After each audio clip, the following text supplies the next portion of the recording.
You've probably heard of the pharaohs, the golden masks, the majestic pyramids, the dazzling temples bathed in the Nile's sunlight. This is the Egypt we were taught to admire. But let me ask you an uncomfortable question. Do you know the names of the people who built those wonders? The hands that carved stone under the scorching sun, the backs that bent in silence, the lives spent and forgotten? This video is not about kings. It's about the invisible ones, the ones who were never heard. The people who made Egypt great but were erased from your memory. Because when history is written only by the elite, the truth gets buried deeper than any tomb. Let's start by unmasking the illusion. Ancient Egypt is often portrayed as a utopia of wisdom and wealth. But that image was carefully crafted by the powerful. The pharaohs left stone carvings glorifying themselves, temples echoing their might, and scrolls praising their divinity. What they didn't leave behind were records of the people's hunger, of the overseers' whips, or of the quarry workers dying young from exhaustion. This romanticized version of history, repeated by museums and textbooks, is only half the truth. And if we never question it, we're complicit in the same silence that erased millions of lives.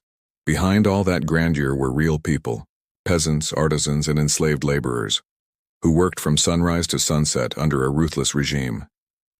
They didn't have tombs. They had shallow graves. They left no scrolls.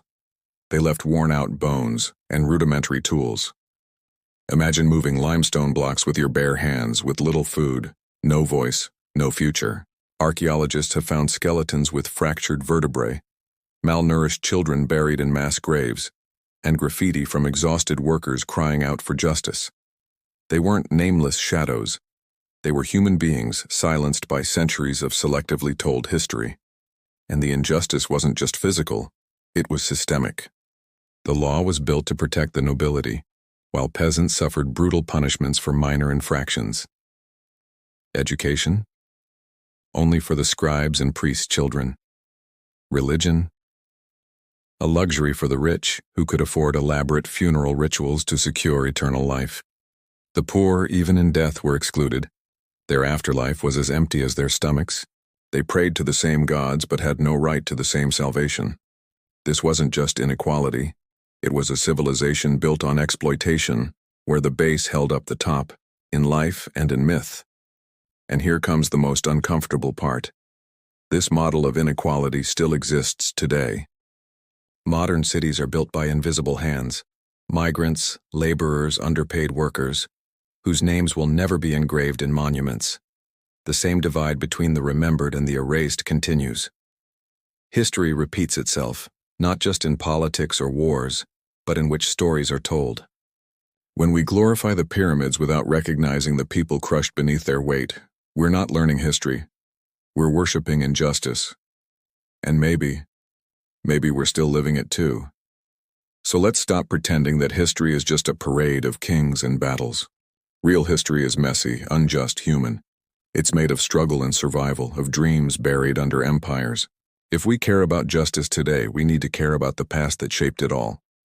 We owe it to those whose sweat and pain built the foundations of greatness without ever receiving a name in return. Because the truth is, history belongs to everyone, not just to those who could afford to write it. And the more we unearth these forgotten lives, the closer we get to a full picture of who we really are. And maybe the most powerful question we can ask ourselves after all this is, who is writing our story today? Because just like in ancient Egypt, it's still the powerful who control the narrative. They decide what will be remembered, what will be celebrated, and, most dangerously, what will be forgotten. The worker building skyscrapers today isn't so different from the one carving temples in Thebes. Different tools, different clothes, same erasure. And if we don't stop and amplify these buried stories, they'll keep vanishing into silence, just like millions vanished under the reign of the pharaohs. That is why having historical awareness is far more than an academic exercise. It is a moral responsibility. When we examine how ancient systems of oppression were normalized, we begin to see the cracks in the structures that still hold up our society. When we see how religion, economy, and education were used as tools to divide and dominate, we recognize the echoes of that in today's world. That awareness doesn't just give us knowledge, it gives us vision. a sharp eye to question, confront, and resist the systems that still profit from inequality. Studying this hidden history of Egypt isn't just about looking at the past, it's about seeing justice more clearly in the present. And maybe, just maybe, there's hope in that. Because by telling these stories, we're rescuing voices that were never meant to be heard. We're saying to every anonymous hand that shaped a stone, to every mother who buried a child without a priest, to every servant who never had a choice, you mattered. Your pain was real, and your story still lives on. This isn't just history. It's an act of memory, of resistance, of repair. We can't build a just future without acknowledging the blood that raised our past. And if you've made it this far, it means you're part of that change.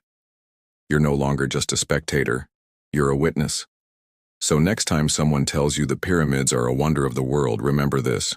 They're also a monument to injustice, a symbol of how beauty can rise from suffering, and how power often hides behind silence. But that silence doesn't have to win. Not anymore. Because we're here now, listening, questioning, remembering. And with videos like this, with your voice, your thoughts, your sharing, those forgotten souls speak again. And maybe that is the most powerful thing we can do with history. Not just learn it, but honor it. Fully, truthfully, fearlessly.